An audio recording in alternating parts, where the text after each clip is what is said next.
네, 안녕하세요. 디지털 목자 최정현입니다. 제가 이제 이 자료들을 만들고 또 성경을 읽고 뭐 이러는 과정에 조금 시간이 늦어졌습니다. 자, 오늘 할 얘기는 뭐 산적해 있어요. 진짜 여러분들과 함께 같이 나누고 싶은 얘기가 한적해 있는데, 뭐 이제 많은 분들, 그러니까 사람들의 그 믿음의 분량이라는 게 이제 이렇게 차등이 있죠. 그래서 그 차등만큼 이해할 수 있고 차등만큼 생각할 수 있는데요.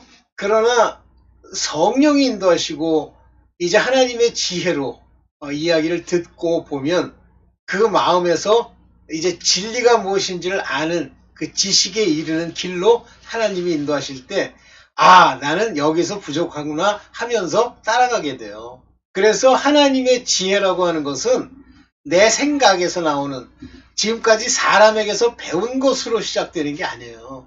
여러분 안에 있는 그 성령, 영원하신 성령이 여러분들을 깨닫게 하시고 끌어가시는 거예요.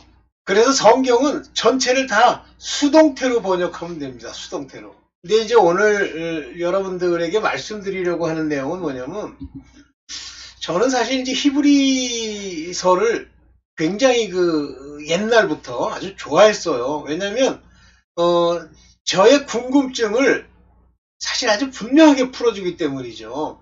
로마서도 풀어주긴 하지만 그건, 로마서는요, 이방인들을 향한 하나님의 음성과 구원의 그 도, 예수 그리스도의 그 도, 그 다음에 택함의 그 섭리, 이런 거에 관해서 얘기하는 거고요. 히브리서는 아주 본질적인 예수와 하늘과 하나님의 역사하심의 그 의미를 알려주는 거예요. 그런데 제가 좀 뭐 건방진 소리인지 모르겠는데, 나 히브리서 강해한다는 사람 한 명도 못 봤어. 로마서 강해는요, 넘치고 넘칩니다. 거기다 뭐 복음서 강해니 뭐 요한복음 강해니 넘치고 넘쳐요. 근데 왜 히브리서를 강해하지 않을까요? 제가 정확하게 얘기할 수는 없지만 모르기 때문에 그래요. 깨달음을 받은 게 아니기 때문에 그렇습니다. 하나님의 기름 부음이 그에게 없어서 그래요. 만약에 하나님의 기름 부음이 우리를 세우심에 우리가 서 있으면, 우리가 무슨 타이틀을 가지고 뭘 하고 이런 게 전혀 의미가 없어요. 제가 신학교를 다니고 이제 마칠 즈음에 한 학기를 남겨두었는데, 하나님이 이제 일들이 제가 거기를 더 다닐 수 있는 그 과정이 자꾸만 이게 삐걱거려요. 근데 하나님은 항상 우리를 이렇게 중재하시고 우리를 멈추려고 하실 때 뭔가 순조롭지 않음과 삐걱거림이 나타나게 되어 있습니다. 그리고 여러분들은 뭐 고난과 우리 하나님이 주시는 뭐 여러 가지 그 핍박, 연단 때문에 그렇다, 천만에요. 하나님의 일을 하는 것, 하나님과 하나님이 기뻐하시는 일에는 사람들은 어떻게 할런지 모르지만 절대 그 길을 방해할 수가 없어요. 순조롭게 갑니다. 제가 조지아텍이라고 하는 뭐 이제 제 관점에서 보면 좀 좋은 학교에서 제가 지금 졸업한 어번이라는 대학으로 옮겨가게 되는 그 동기 과정을 보면, 조지아텍에서는 제가 이제 뭐 막말로 얘기하면 쫓겨났어요. 그런데 어번 대학을 가는데 주변에 여러 대학들이 있죠. 뭐 노스캐롤라이나, 사우스캐롤라이나, 플로리다, 그 다음에 뭐 테네시, 다 막힙니다. 안 됩니다. 그런데 유일하게 제가 나온 이 어번 유니버시티는 제게 모든 필요한 것들을 다 제공하는 거예요. 그러나 내 인간으로 볼 때는 그 대학이 마음에 안 들어요. 그래서 제가 그 대학에서 옮기려고, 그래 그러면 뭐 주립대 중에 좋은 데로 옮기자 그랬는데, 제가 전공하고자 하는 것과 에서 좀 괜찮다 싶어 있던 학교가 그 미시간 대학인데, 앤하버에 있는 미시간 대학이었어요. 그래서 저는 미시간 대학에 전화를 했는데, 그게 지금에 돌이켜보면 하나님이 막으시는 것 같은 막음이 있더라고. 그리고 그날 저녁에 제게 음성을 주셨어요. 내가 원하는 것을 내가 버리면 내게 필요한 것을 주마라고, 뚜렷하고 분명하고 확실한 음성이요. 천장에서부터 들리는 거예요. 그래서 제가 기쁨으로 이 어번 유니버시티를 공부하고 나오고 오늘 이제 제가 정년퇴직까지 이렇게 했죠. 어떤 사람에게는 제가 다니던 그 신학교를 맞추는 것이 하나님의 뜻일 수도 있죠. 근데 저 같은 사람에게는 하나님이 딱 막으세요. 왜 막으시냐면 첫째, 네가 그 타이틀을 따가지고 머리에다가 쓰면 아무것도 아닌데 이제 그게 사단의 올무가 되는 거예요. 너는 목사다. 뭐 이런 올무. 두 번째는 내가 하나님이 내게 인도하는 이 말씀과 길이 세상의 기본적인 신학이라고 하는 것이 가지고 있는 지식에 충돌이 나는 겁니다. 저는 신학교 다니는 동안에도 그 교수들이랑 뭐 세속적으로 보면 충돌인데 저로 볼 때는 이제 바른 말을 많이 했죠. 뭐 기억이 날 거예요. 제가 어떤 인물인지에 대해서 했죠. 그러면 어떤 일이 일어납니까? 제가 이제 하나님께 받은 걸 전파하려고 하면 이 대학이 가지고 있는 소위 자기네들이 얘기하는 어떤 교리에 안 맞으면 저를 치리하겠죠. 하나님이 정확하게 얘기를 하세요. 네가 거기에 나왔든 안 나왔든 나랑은 상관이 없지만 왜냐면 어차피 하나님이 제게 깨달음을 주고 걷게 하실 거기 때문에 그러나 그것이 내게 올무가 되리라 이렇게 얘기하시는 거예요. 거길 가서 안수받고 뭐 목사 따고 또 우리가 언뜻 생각하면 아이고 목사 뭐 그냥 가서 시험 다 통과되거든요. 시험 보고 진짜 말 맞다나 나쁘게 표현하면 이제 머리 이렇게 들이고 안수받고 하면 이제 목사가 된다. 그런 과정에 시간만 지나면 되는데 하지 말라 그러시는 거예요. 그래서 제가 관뒀습니다. 물론 지금이라도 가서 뭐 하겠다 그러면 받아주겠지만 오늘 그 대표적인 이야기 중에 하나가 오늘 말씀드리려는 거예요. 지금 양심이 무엇인지 어디에 속한 것이며 그것이 어떤 의미를 가지는지를 아는 분들도 있을 겁니다. 그런데 제가 지금까지 한 40년간 들으면서 본 걸로는 아무도 없어요. 그리고 심지어는 마치 양심은 믿음과 뭔가 충돌이 나는 듯이 얘기하지만 아니에요. 아마 여러분들이 뭐 그렇게 느끼지 못하고 뭐 저에 대해서 나름대로 불신을 가지신 분도 있으실 테니까 뭐 그건 이제 본인들이 알아서 하나님의 분량대로 하시는 거고 양심이 어느 위치에 있는지에 대해서 제가 여러 차례 말씀을 드렸어요. 깨끗한 양심, 또 pure conscience 또는 good conscience 이런 양심, 선한 양심, 깨끗한 양심, 착한 양심 이렇게 번역하고 있는 이 양심은 바로 혼의 생각에 관한 이야기입니다. 혼이 어떻게 나타나요? 뭐 나는 혼이야. 난 이렇게 할 거야. 그렇게 나타납니까? 아니죠. 혼은요. 생각으로 나타납니다. 내가 무슨 생각, 밥을 먹어야지, 뭐 어떻게 해야지. 심지어는 뭐 여러분들 뭐 결혼한데 뭐 결혼할 때도 자기의 그 배우자가 뭐 이러이러가 좋다라고 얘기할 때 좋다라고 하는 것의 근본이 두 가지가 있어요. 하나는 혼, 즉 생각, 나의 문화, 내 자아가 좋다라고 하는 겁니다. 그거는 문화에 속한 거예요. 또 하나는 영적인, 영혼이라고 할 때 그 영, 그들의 정신 안에 좋다라는 게 있습니다. 혼이 좋다 그러면 다 뭐냐면 잘생겼다, 이쁘게 생겼다, 돈이 많다, 조건이에요. 그게 좋으면 좋아 보인다고 생각하는데 나중엔 그게 사망입니다. 죽습니다. 근데 그거는 어쩔 수가 없어요. 그 사람의 본질이 뭐냐에 따라 다르기 때문에 이같이 우리가 하는 모든 행동은 혼으로부터 나오는데 이 혼에 양심이 없고 썩고 더러운 양심들이 있어요. 화인 맞은 거죠. 오늘날 이 사회의 범죄자들이 그 다 양심에 화인이 맞은 거 없는 거예요. 근데 그 사람도 평소에는 착하던데요. 그거는 양심이 아니라 동물이 예를 들면 호랑이가 뭐 사람이든 뭐 짐승이든 물어서 죽였다고 합시다. 그들은 목적이 간단해요. 자기 양식을 구하기 위한 거예요. 근데 그 결과가 상대가 죽는 거죠. 잡아 먹어야 되잖아요. 그러면 호랑이가 선한 행위를 했군 이렇게 얘기합니까?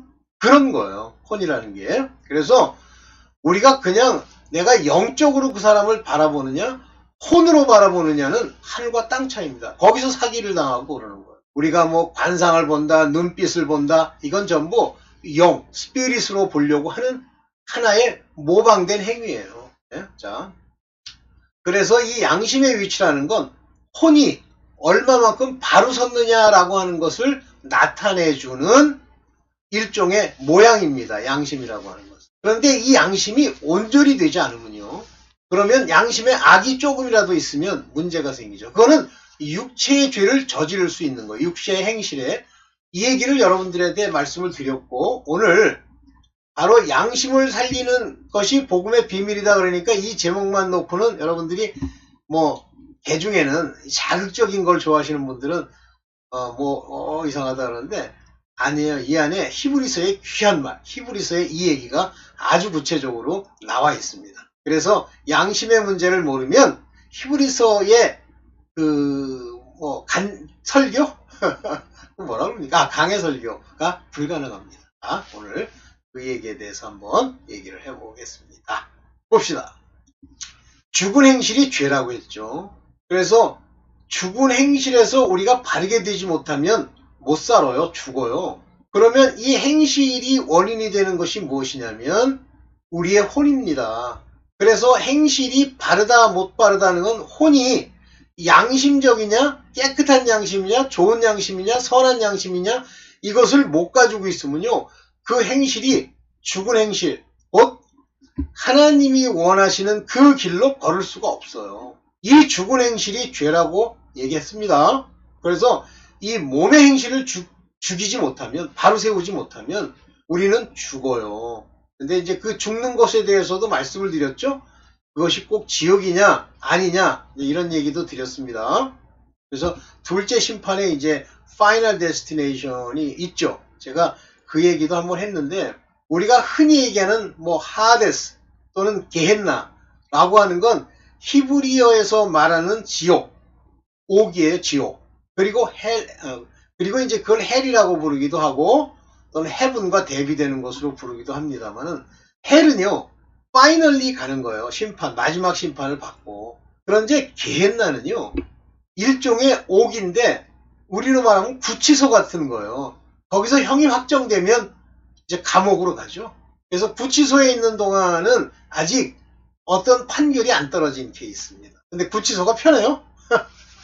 아니, 게헨나도 그 사람의 등급, 살인자들만 모이는 그런 구치소가 있고, 사기꾼들만 가는 구치소도 있고, 또 아주 큰 범죄자들이 들어가는 구치소도 있습니다. 그래서 구치소가 구별되는 것처럼 비유가 적절한지 모르겠습니다만, 이 게헨나도 종류가 많아요. 많은 사람들이 지금 죽은 자들을 봤는데 그들이 고통받고 있다. 게헨나. 네. 자, 그래서 이 죄 문제를 해결하지 못하면 그 사람들이 죽습니다. 여기 보면 이제 디모데전서에 디모데전서에 믿음의 비밀을 깨끗한 양심에 간직한 사람. 그러면 깨끗한 양심이라고 하는 건 이제 혼이라고 그랬어요. 혼의 생각. 그러면 혼에 간직했다? 아니, 믿음의 비밀은 영이 가지는 거예요. 그래서 영혼 그러면 in spirit 하는 게 있고 또 the spirit 하는 게 있습니다. the spirit 하고 정관사가 붙으면 내영이고 in spirit 그러면 영적 상태를 얘기하는 거예요. 이제는 이 말씀이 무슨 얘기인지 여러분들 깨달으시겠죠? 오케이. 봅니다. 히브리서의 9장 8절에 보면 장막에 관한 얘기가 나와요. 바로 그 장막, 그곳이 이제 하나님의 성전, 성소와 같은 건데 두 개로 돼 있죠. 첫 칸 장막이 있어요. 앞부분에. 그래서 그것을 첫 칸을 막는 장막 휘장이라고 부르고요. 두 번째 지성소가 있습니다. 즉 지성소로 들어가는 장막의 휘장이 있습니다. 이 지성소로 들어가는 둘째 칸으로 들어가는 그 휘장이 예수 그리스도가 죽으시고 위에서부터 아래로 찢어져 열렸죠. 그게 열리는 순간 어떤 일이 일어났다고 그러냐면 죽은 자가 살아났다고 그랬어요. 무덤에 있던 자리 살아났다고 그랬어요. 그거를 어떤 사람들은 죽은 자가 살아난 게 아니라 이제 상징적이다 이렇게 얘기하는 사람도 있는데, 또 반면에 우리 김성수 목사님은 상징으로 이렇게 보시는 분인데 또 살아났다 이렇게 얘기를 하기도 합니다. 자, 있는 동안 아직 지성소에 들어가는 길이 드러나지 않았으므로, 즉 첫째 칸이라고 하는 그 장막은 바로 구약의 시대 첫 번째 언약으로 맺어진, 모세로 말미암아 맺어진 그 돌판에 새겨진 그 말씀대로 주어진 율법, 이 첫 번째 칸이 장막입니다. 그리고 지성소는 곧 예수 그리스도로 말미암아 우리가 담대히 들어갈 수 있는 곳을 말하는 거예요. 이거는 예수께서 친히 죽지 아니하시면 찢어지지도 않고 들어갈 수도 없어요. 그래서 두 번째 약속, 즉 예수 그리스도께서 우리에게 주시는 그 약속이 예수께서 죽으심으로 그 유언이 즉 유업이 우리에게 주어지는 겁니다. 이해되시죠? 그러니까 첫째 칸 구약 때까지만 가지고는 온전히 이 양심을 깨끗게 못합니다. 그냥 형식적으로 모양만 나타내는 건데 그게 히브리서 9장 9절에 나와요. 어디 갔어? 아이 커서는 꼭 하면 없어지는 여기 있어. 히브리서 9장 9절. 이 장막은 현 시대를 상징합니다.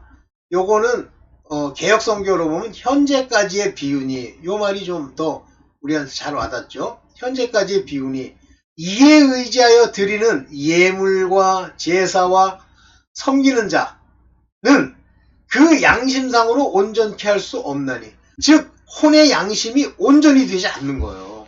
그러니까 구약의 인물들을 보면 뭐 다윗이든 솔로몬이든 아니면 뭐 모세든 모든 택함을 받은 자일지라도 그 양심이 온전히 돼서 육체의 문제, 죄가 여전히 드러난 거예요. 그러나 둘째 약속, 지성소에 들어간 예수 그리스도의 핏뿌림이 있은 다음부터는 양심상으로 완전하게 되기 때문에 뭐 죄를 무시로 짓고 돌아다니는 게 아니에요. 그러면 첫 번째 장막에 있던 시대에 지었던 죄가 하나님이 그걸 질문할 그걸로 죽게 하시느냐? 그렇지 않습니다. 그건 하나님의 바로 그 구원의 속옷이라고 하는 것이 율법에 속했던 또는 아브라함의 믿음에 속했던 그들을 세워주시는 것이기 때문에 그래요. 그래서 의식 집례자의 양심을 완전하게 해주지 못합니다 라고 되어 있어요. 즉 구약만 가지고는 완전히 되는 게 아니라 약속도 있고 핏부림도 있고 다 있지만 이게 완전히 되는 건 뭐죠? 지성소에 들어갈 수 있는 주 예수 그리스도의 대제사장으로 말미암아 단번에 드리는 제사장이 1년에 한 차례씩 지성소에 들어가잖아요. 그렇게 들어가서 이스라엘 백성의 죄를 속죄한 것처럼 영원히 우리의 죄를 속죄하는 예수 그리스도의 오심이 바로 우리에게 복음이 되는 겁니다. 첫 장막은 구약의 율법을 얘기하는 거예요. 그래서 여기 이런 것들은 먹는 것과 마시는 것과 여러 가지 씻는 예식과 뭐 이건 먹으면 된다, 뭐 먹으면 안 된다, 마시는 건 이걸 먹으라는, 그리고 씻는 예식, 물두덩이 어떻고 뭐 물이 어떻고 밥 먹을 때 발 씻는 게 어떻고 와 관련된 것이고, 언제까지? 개혁 때까지, 리포메이션 개혁 때까지 육체를 위하여 부과된 규칙들입니다. 그래서 이 개혁이 실질적으로 예수가 온 이후에 개인 부분 단체마다 개혁이 일어나지만 본질적 개혁을 이루지 않으려고 천주교가 나타나서 모든 것을 다시 예식과 예표와 지성소로 들어가는 길을 막고 그들이 끌어내서 다시 구약의 율법으로 돌아간 대표적인 케이스가 바로 천주교입니다. 그래서 이제 이거를 때가 이름에, 그 때가 하나님의 때가 되니까 바로 루터로부터 시작되는 개혁주의, 개혁교회가 나타나는데, 이 개혁주의가 안 나타나면요, 또 개혁주의가 아닌 곳으로 돌아가게 하려는 끊임없는 노력들이 오늘날 개신교의 교단에서도 일어나고 있는 거예요. 제가 그거 말씀드렸잖아요. 번영신학. 어디가 그거 번영신학을 막 강조해요? 순복음. 또 다시 어떤 종교적인 예식과 육체의 행위, 하나님의 주권을 부인하는 자들이 어디 나타나요? 성결교, 감리교. 그러니까 감리교단에서 꼭 하면 뭐 NCCK, 뭐 WEA, 뭐 무슨 일본에 그런 것들을 자꾸만 가입하고 그것이 옳은 줄로 아는 거예요. 모르는 거예요, 그 사람들은. 개혁이 안 돼 있기 때문에 율법적인 거예요. 뭐 여러분들이 이제 그러면 뭐 감리교가 잘못된 거냐? 뭐 개인마다 다르겠지만 어쨌든 걔네들의 교리를 100% 따르면 잘못된 거예요. 오케이. 여기 개혁 때까지 여기 보면 커널 이게 씻는 것이고, 여기 커널 오디넌스, 이게 커널 오디넌스 imposed on them, 그들에게 부과된 육적인 오디넌스가 뭐예요? 요게 소위 작정이라는 거예요. 하나님이 바로 이 육체의 커널, 육체에 작정하신 계획이세요. 언제까지? 리포메이션, 개혁 때까지. 그래서 복음은 지성소로 들어가 영원한 구원을 이루게 하는 하나님의 뜻이에요. 이제 우리는 대제사장이신 예수께서 거기로 들어가셔서, 여기 보시죠. 그러나 그리스도께서 이미 일어난 좋은 일을 주관하시는 대제사장으로 오셔서 여기 high priest of good thing to come by greater and more perfect tabernacle, 완전한 바로 그와 같은 성전으로 들어가시는 제사장으로 오셔서 손으로 짓지 아니하는 장막 perfect tabernacle, 이거는 not made with hand, 손으로 지어진 게 아니란 말이에요. 사람이 만든 게 아닌 그 장막에, 다시 말하면 피조물에 속하지 않은 더 크고 완전한 장막을 통과하셔서 자기 자신이 그 장막이시잖아요. 이 장막 안에, 첫 번째 장막 안에 있는 것이 촛불, 촛대, 일곱 촛대, 일곱 령, 그 다음에 하나님의 진설병, 이렇게 만든 거, 예수 그리스도 말씀, 빛, 그 다음에 향, 분향하는, 그게 거기 있잖아요. 그게 예수 그리스도를 예표하는 거죠. 메노라라고 하는 것이 뭐예요? 촛대. 근데 그거를 영원하신 하나님이 손으로 짓지 않은 예수 그리스도께서 그거를 열어 제치시고 들어가셔서 지성소로 단번에 들어가셨잖아요. 즉 이것이 영원한 구원을 이루는 곳이고, 이 지성소에서 바로 시은좌, 은혜를 받는 곳이에요. 거기에 뭐가 있죠? 시은좌 밑에 바로 언약궤가 있잖아요. 언약궤 안에 뭐가 있죠? 인간의 죄, 깨진 돌판, 아론의 지팡이, 만나 한 오엘. 그러나 이 두 개는 다 없어졌고 말씀 돌판만 있잖아요. 죄악 위에 피를 뿌려야 되죠? 인간의 죄, 속죄제를 드리시는 거예요. 단번에 드리셨잖아요. 그리고 거기서 은혜를 받는 거죠. 우리는 날마다 그래서 골방에 들어가라 할 때 그게 지성소로 들어가라는 얘기고, 시은자에 가서 은혜를 받으라는 얘기입니다. 그는 염소나 송아지의 피로서가 아니라 자기의 피로서 우리에게 영원한 구원을 이루고, 예수께서 돌아가시면서 영원한 구원을 이루어 주시는 거예요. Enter in once into the holy place. 뭘 하기 위해서? Obtain eternal redemption. 여기서 이제 이런 말들이 참 재밌는데, having ordained, obtain이요. 이미 얻은. 그러니까 이게, 이 구원이라고 하는 게 요때부터 일어나는 게 아니라 우리 인간들에게는 믿는 자에게 일어나지만 이미 영원한 구원을 이루기 위한 하나님의 뜻이 이미 정해져서 바로 기록되어 있는 거예요. 여기 이제 히브리서에 보면 그거를 파괴하고 생명책에서 지워지는 얘기가 나오는데 그것도 얘기를 하겠습니다. 근데 한 번에 너무 길게 하면 여러분들이 괴로울 것 같아서, 육체의 행실을 죽이는 깨끗한 양심, 육체의 행실, 몸의 행실을 죽여야 돼요. 그거는 뭘로 죽입니까? 깨끗한 양심. 몸이, 내 혼이, 생각이 더러운 짓 해 그러면 그래 뭐 할 수 있지. 뭐 옛날에 우리 조상들 이렇게 하고 우리 아이도 우리 이렇게 했는데 하자.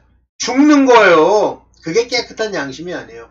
염소나 황소나 암소의 죄로 더러워진 사람에게 뿌려도 그 육체가 깨끗하여져서 그들에게 거룩하게 되거늘, 바로 육체를 위해서 세우신 것이 바로 율법이에요.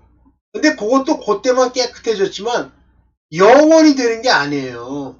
하물며 영원한 성령으로 힘입어 자기 몸을 흠없는 제물로 삼아 하나님께 드린 그리스도의 피로 우리들의 양심을 깨끗하게 하고, 우리로 하여금 죽은 행실에서 떠나서, 죽은 행실을 떠나게 하려면 양심이 깨끗해져야 돼요. 혼이 살아야 돼요.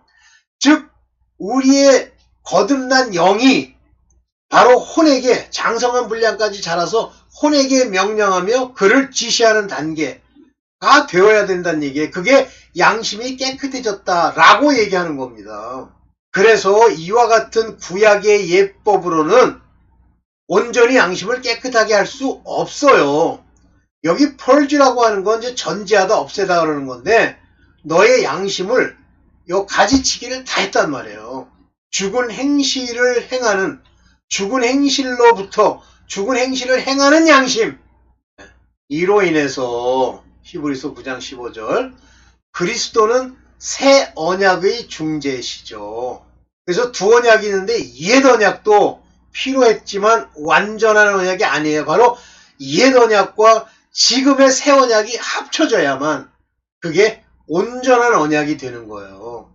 그래서 첫 번째 언약은 육체에 관해서 준 거고, 두 번째 언약은 우리 양심, 즉 영으로 양심이 사는 것을 위해서 주신 거죠. 자꾸만 뭐 그리스도의 이름 부르고 뭐 이런, 양심이 살면 부르죠. 그러나 부르는 것만 가지고 된다는 게 아닙니다. 그래서 첫 번째 언약 아래서 저지른 범죄들이 있죠. 첫 번째 언약 아래서 온전히 다 지키지 못하니까 그 사람들을 구속하시려고 죽으셔서 부르심을 받은 사람으로 하여금 약속된 영원한 유업, 약속된 거예요. 그 약속을 차지하게 하셨나이다. 이 히브리서가요, 대단한 겁니다, 이게. 여기 이제 마지막에 잠깐만, 자, 이제, 요 이제 성경의 말씀 중에 요 몇 가지 말씀만 좀 더 하고, 오케이. 히브리서 9장 24절부터 이제 약간 볼게요. 성경을 봅시다. 네. 하물며 그리스도께서 참 성소의 모형에 지나지 않는 손으로 만든 성소에 들어간 것이 아니라 바로 하늘 성소 그 자체에 들어가셨습니다. 이제 그는 우리를 위하여 하나님 앞에 나타나신 거죠. 대제사장은 해마다 짐승의 피를 가지고 성소에 들어가지만 그리스도께서는 그 몸을 여러 번 바치실 필요도 없이, 그리스도께서 그 몸을 여러 번 바치셔야 했다면 창세 이래로 여러 번 고난을 받으셔야 했을 것이지만 자기를 희생제물로 드려서 죄를 없이 하시기 위해서 시대의 종말에 한 번 나타나신 거예요. 사람이 한 번 죽는 것은 정해진 것이고 그 뒤에는 심판이 있다는 겁니다. 그 심판 전까지 뭐에 가요? 게헨나에 간다는 얘기. 그러면서 이 얘기만 하고 마시려고 그랬더니 뭐 왜 안 나타나. 이 타락하는 자에 관한 이야기가 나와요. 그래서 여기 보면 여기 이제 오케이 여기 봅시다. 무서운 얘기가 있죠. 우리가 진리에 대한 지식을 얻은 후에도 짐짓 죄를 짓고 있으면 지식을 얻은 거예요? 가진 거예요? 속죄의 제사가 더 이상 남아있지 않습니다. 자, 진리의 지식을 얻었다고 하면 주로 사역자들을 얘기하는 거예요. 남아있다고 예상할 수 있는 것은 무서운 심판과 반역자들을 삼킬 맹렬한 불뿐입니다. 무서운 거예요. 진리의 지식을 알았음에도 불구하고 모세의 율법을 어긴 자도 두세 증인으로 가차없이 사형을 받았는데 하나님의 아들을 짓밟고 자기를 거룩하게 해준 언약의 피를 대수롭지 않게 여기고 그런 사람들 있죠. 이건 다 사역자에 관한 이야기입니다. 은혜의 성령을 모욕한 사람은 얼마나 더 무서운 말을 받아야 하겠는지 생각해 보십시오. 이게 점점이요. 하늘을 짓밟고 하는 게 이제부터 짓밟아야지가 아니에요. 자기도 모르게 예수 그리스도를 가볍게 여기고 자기는 구원을 받았다고 얘기하면서 자꾸만 뭐 은산이 들었다는 이야기니 이런 걸 가지고 자꾸만 자기를 높이면요. 반드시 죽습니다. 사실 오늘 제가 얘기하려는 건 이 내용은 아니었는데 찾다 보니까 그러네. 자, 이제 너무 길어지는 것 같아서 자, 양심을 살려야만 여러분들이 하나님을 온전히 섬길 수 있는 일까지 갈 수 있습니다. 네, 감사합니다.